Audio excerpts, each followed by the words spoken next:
Amém. Shalom, igreja. A minha voz vai estar um pouquinho ruim, aí eu peço desculpa. Vai estar engraçada.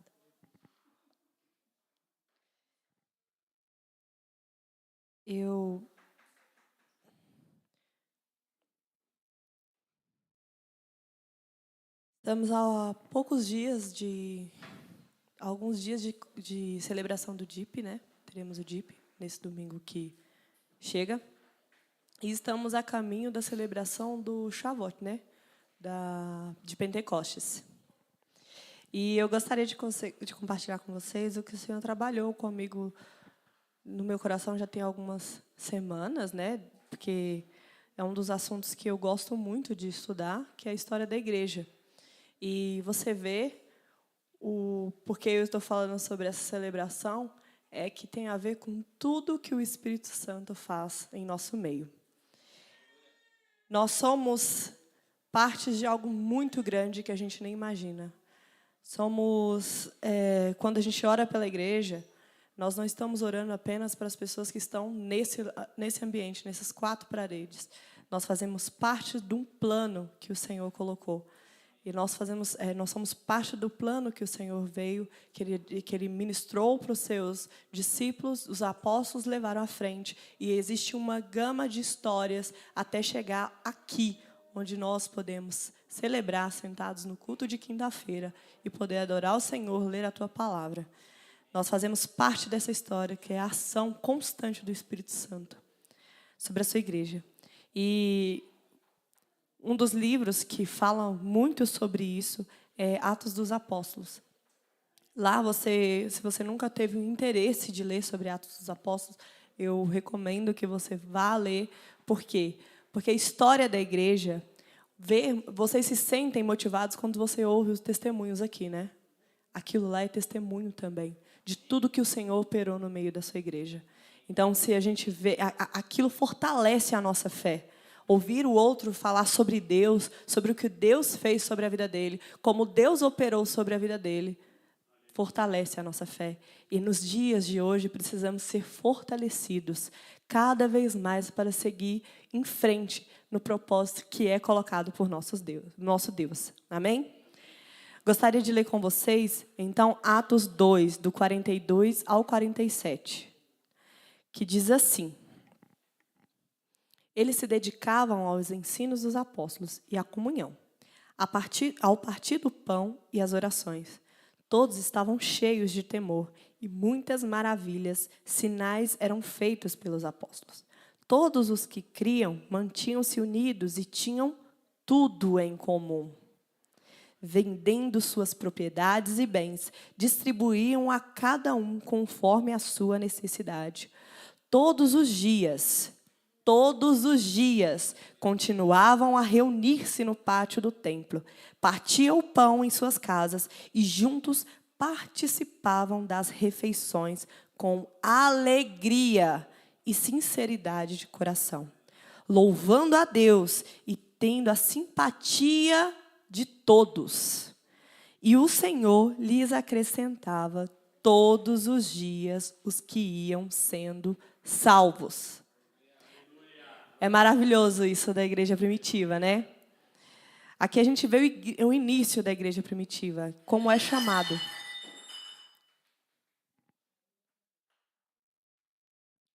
Como é chamado a igreja, de igreja primitiva. Capítulos antes do que vemos em Atos, é sobre a descida do Espírito, é sobre o Pentecostes, é sobre a festa, uma das festas que nossa igreja comemora. E a descida do Espírito Santo de Deus, aquele que o Senhor Jesus prometeu para os seus discípulos, desce sobre 120 pessoas. E ali os batiza.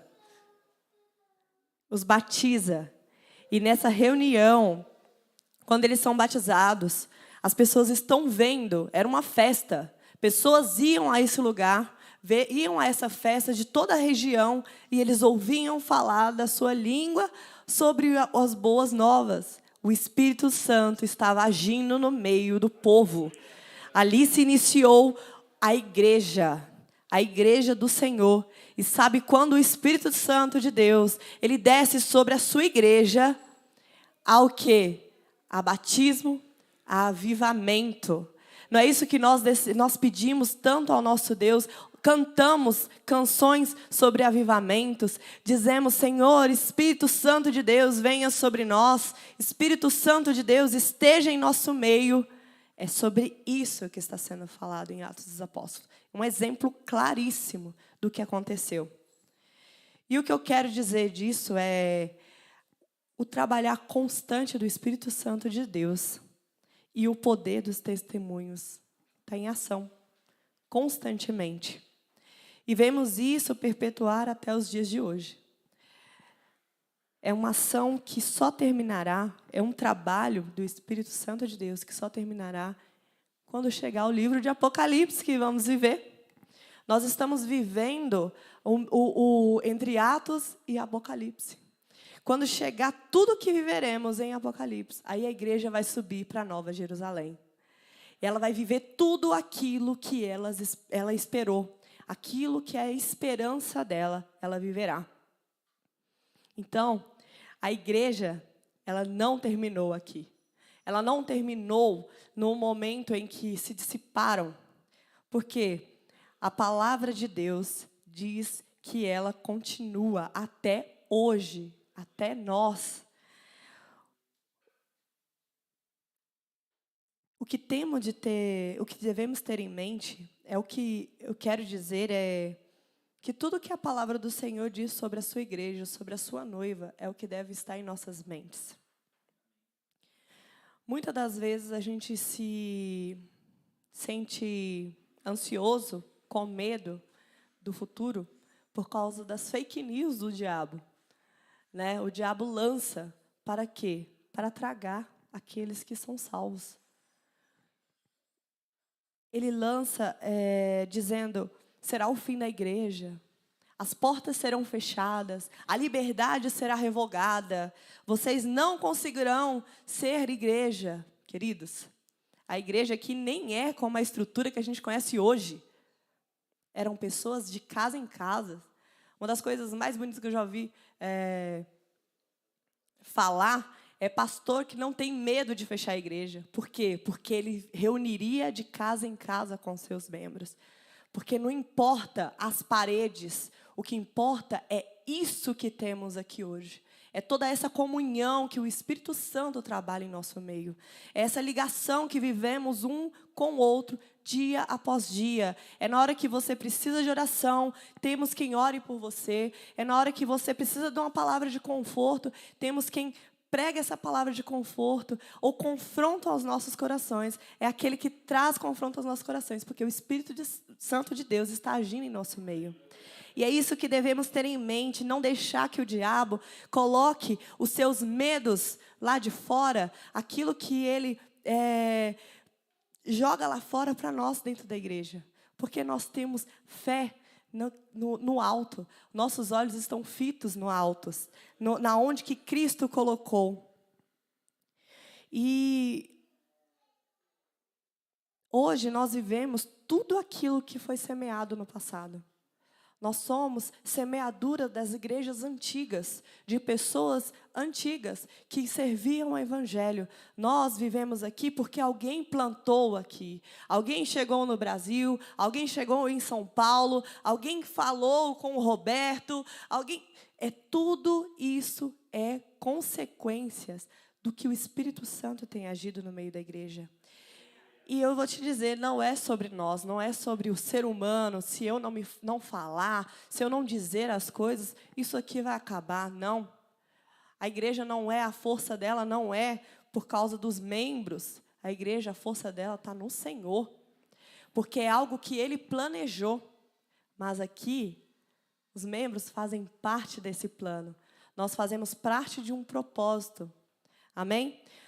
Nós vivemos aquilo que o Senhor plantou. Se nós sairmos daqui, se decidirmos agora não fazer mais parte disso, a igreja continuará. Ela permanecerá. Porque o Senhor acrescenta dia após dia aqueles que devem ser salvos. Amém? E você vê que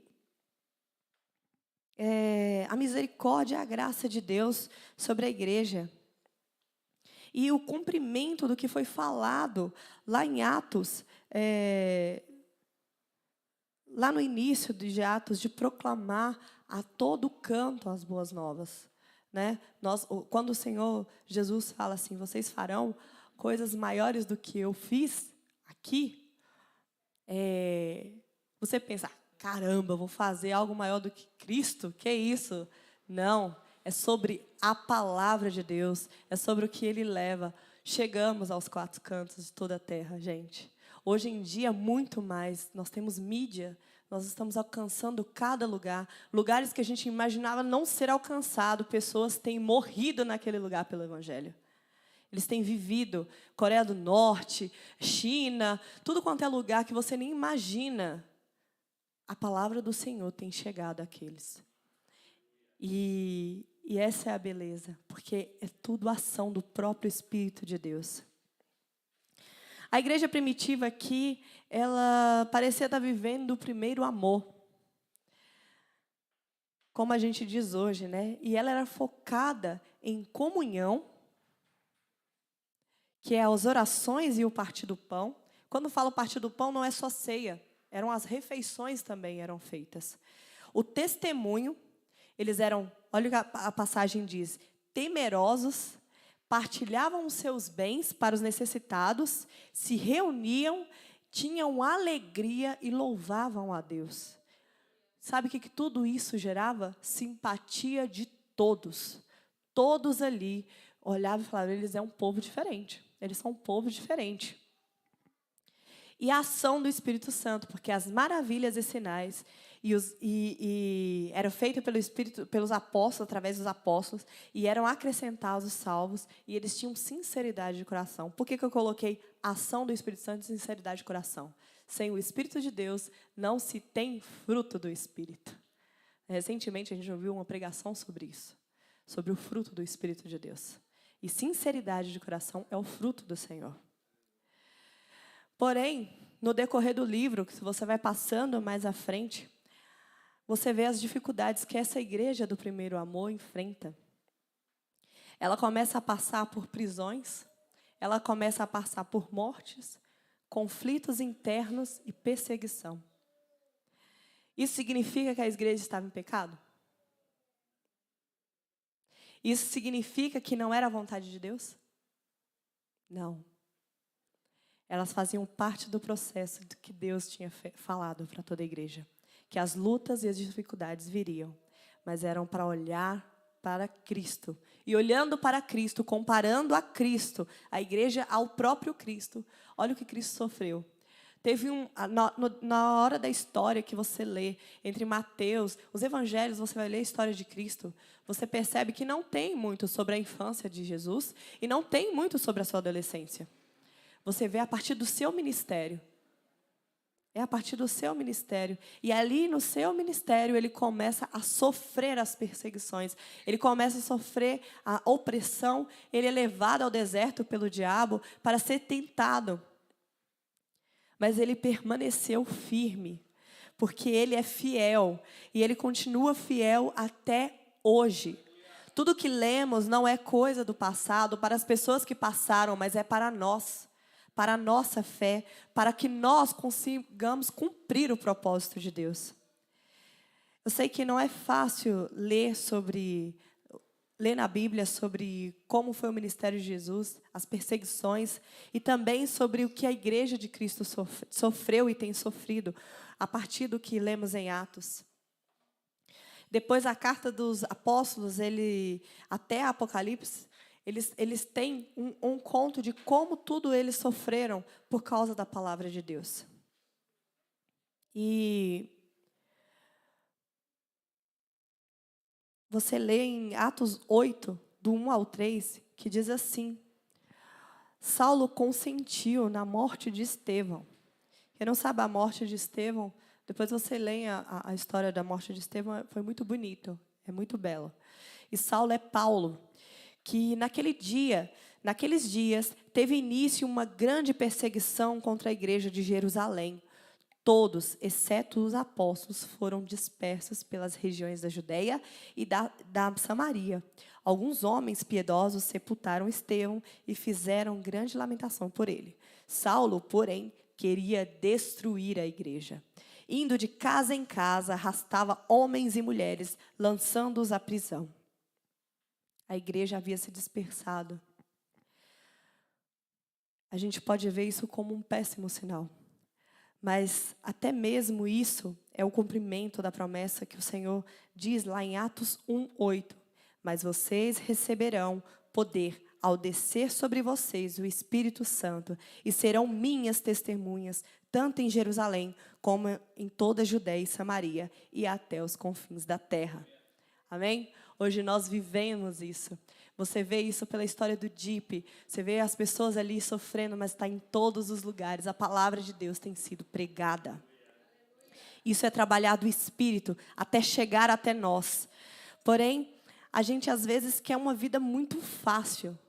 Nós, aqui do Ocidente, do Brasil, temos uma vida muito fácil em comparação aos relatos da Bíblia e até mesmo dos irmãos do DIP, que têm sofrido perseguições.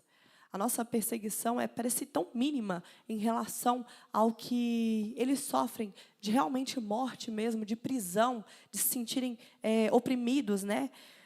De sentir na pele o evangelho sendo pregado. E muitas das vezes nós aqui, com a vida tão confortável, nos perguntamos se o evangelho vale a pena ou não. Muitos de nós perguntamos se o evangelho vale a pena ou não. Eu não vou perguntar quantos de vocês, mas muitos de nós já se perguntou, já teve dúvida se isso tudo era real. Se esse plano, esse propósito de Deus, se Deus era real. Muitas das vezes a gente se deixou levar pela dificuldade da vida e falar, não, o Senhor não ouve a minha oração. É difícil ser cristão. É muito complicado. Não, os irmãos são cheios de falhas. O que é eles perto do povo lá de fora? Só que, deixa eu te contar, a igreja não é um lugar de santos perfeitos. Nós somos pessoas pecadoras que reconheceu o pecado e se arrependeu do seu pecado. E conheceu a Cristo como seu Salvador. Essa é a nossa diferença. Se não é Cristo em nossas vidas, nada seria de diferente dos de lá de fora. O que eu quero dizer é trazer vocês para viver uma vida para Deus. Sabe, quando eu preparava essa palavra, eu fico muito nervosa, na verdade, para preparar as coisas, que eu tenho um pouquinho de vergonha e um pouco de medo de falar, de não ser entendida. Mas, quando você vê que a palavra de Deus não é sobre o que você é Deus agindo através da sua vida. E você poder ser usado por Ele para poder levar a palavra de Deus a todas as pessoas. Isso aqui tinha que estar pegando fogo. Todos nós devíamos estar com o coração pegando fogo para dizer aos vizinhos, aos amigos, aos familiares, desça o teu fogo, Senhor, sobre nós. Fogo de batismo, não de condenação. Queremos salvação e não condenação. Hoje cantamos, vem com o peso da sua glória. Sabe o que isso é pesado sobre uma igreja? Mas sabe quem nos redime diante desse peso de glória? Ao final de contas, nós poderíamos ser exterminados por causa de nossos pecados e de nossas falhas. Mas o sangue do Cordeiro que venceu a morte, que veio para mim, para você, e está para aqueles que estão lá fora e eles não sabem, eles não percebem que eles precisam de Cristo, que nos redime diante da salvação, diante do Senhor. Porque nós não somos justificados diante de Deus. Não há nada que façamos que diante do Senhor que nos justifica. Não é nossas obras, não é nossa bondade, não é os nossos modos de falar, de pensar, de agir, de criar as crianças. Não é sobre isso, é sobre o que Deus trabalha em nossas vidas. Sabe, esse modo de falar, esse modo de pensar, a forma de agir, isso é testemunho. E ela não serve para Deus. Ela serve para as pessoas lá fora. São para aquelas pessoas olhar e falar assim, eu quero servir esse Deus. Porque essa pessoa está passando a dificuldade que está. Está comendo o pão que o diabo amassou. Mas ela continua alegre na presença do Senhor. Ela continua tendo, a pessoa não tem nenhuma da família, mas ela se sente amada porque ela está no meio da igreja. Porque aqui ela encontra irmãos, irmãs, pais, mães, filhos, netos para serem adotados. Essa é a beleza do Espírito Santo de Deus. Esse é o Deus que pouco é mencionado, mas que age a todo o momento. Desde quando pisamos aqui, desde quando pensamos em agir. Afinal de contas, Ele está dentro de nós. As nossas ações são aprovadas pelo Espírito Santo de Deus. Por isso que a gente tem consciência daquilo que a gente faz, daquilo que a gente não faz. Porque o Espírito Santo de Deus traz a palavra de Deus até nós. E em 2 Coríntios 4, do 8 ao 10, diz assim: em tudo somos atribulados, porém não angustiados. Ficamos perplexos, porém não desanimados. Somos perseguidos, porém não abandonados. Somos derrubados, porém não destruídos. Levamos sempre no corpo o morrer de Jesus, para que também a vida dele se manifeste em nosso corpo. E seguindo para o 16 a 18, diz assim: por isso não desanimemos. Pelo contrário, mesmo que o nosso exterior se desgaste, o nosso ser interior se renova dia a dia, porque a nossa leve e momentânea tribulação produz para nós um eterno peso de glória. Acima de toda comparação, na medida em que não olhamos para as coisas que se veem, mas para as que não se veem, porque as coisas que se veem são temporais, mas as que não se veem são eternas.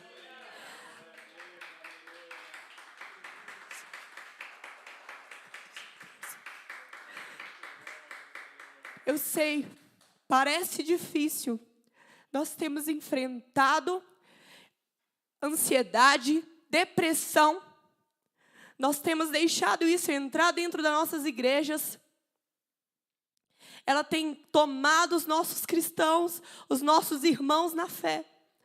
Porque o diabo tem trabalhado com a mente. Eu não estou falando de algo que seja diagnosticado físico, mas eu estou falando o trabalhar do diabo mental sobre as mentes dos nossos irmãos. Através das mídias, através de pessoas à volta, ao invés de nós sermos luz e sal da terra, nós temos se juntado a essa poeira passageira.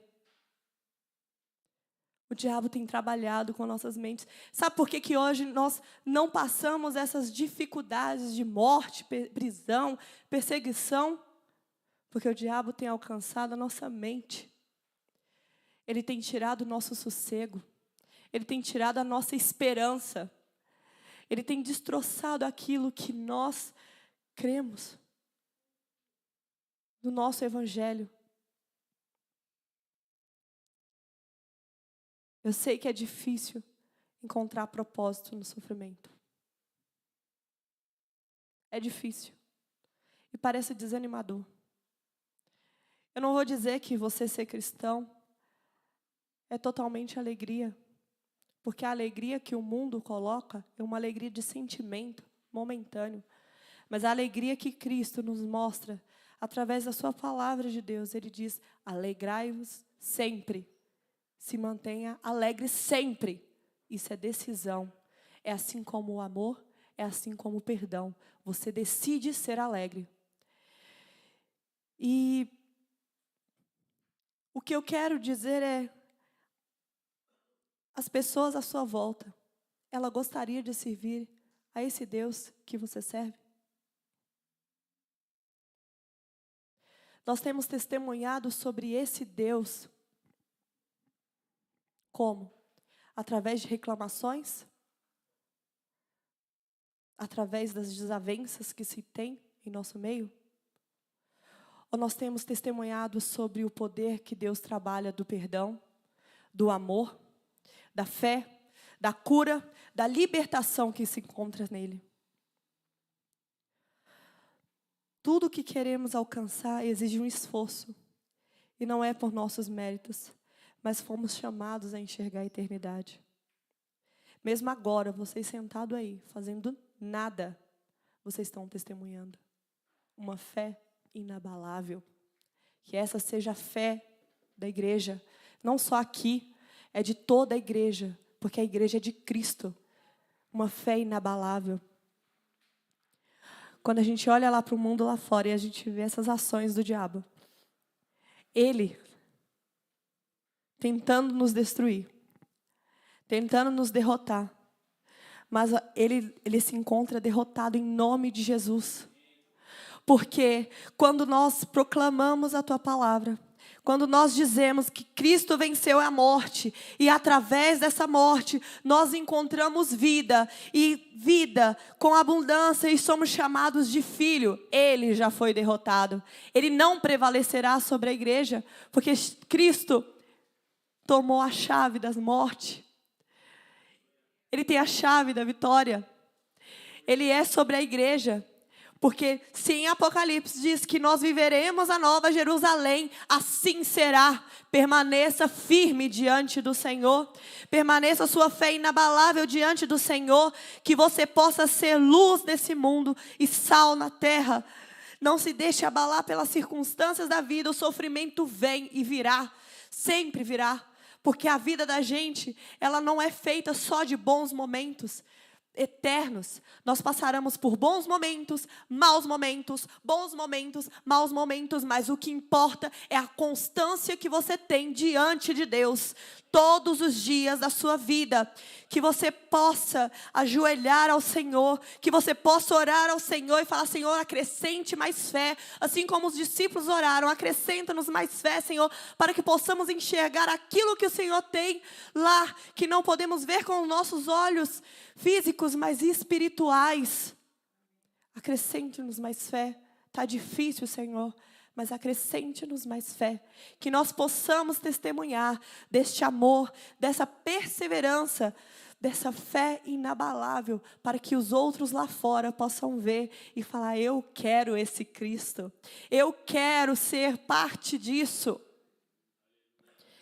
Agora, para terminar, eu quero ler com os irmãos uma coisa que eu li em um livro do Justo Gonzalez, que é sobre a história, a cultura, os cristãos e a cultura, né?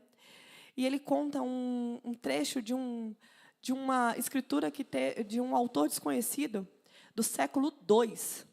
Século II já estava acontecendo um monte de coisa, gente. Um monte de coisa. Tudo que a gente tem hoje de firmamento de fé estava se acontecendo do século II ao século IV. Hoje a gente acredita que Cristo é 100% homem e 100% Deus, não é mesmo? Nós cremos nisso, mas naquela época estava sendo revogado, estava sendo debatido. Sabe o que é isso? Tudo que hoje nós confessamos como confissão de fé estava sendo debatido naquela época. Os apóstolos estavam tendo que defender, pessoas que seguiam a igreja estavam tendo que defender a fé, porque o mundo estava tentando destruir essa igreja. E aí você vê como que era achado uma das escrituras que tinha lá, que diz assim: os cristãos não se distinguem dos outros por suas terras, sua língua ou seus costumes. Não vivem em cidades próprias, nem falam uma língua estranha, nem se separam dos demais por seu estilo de vida.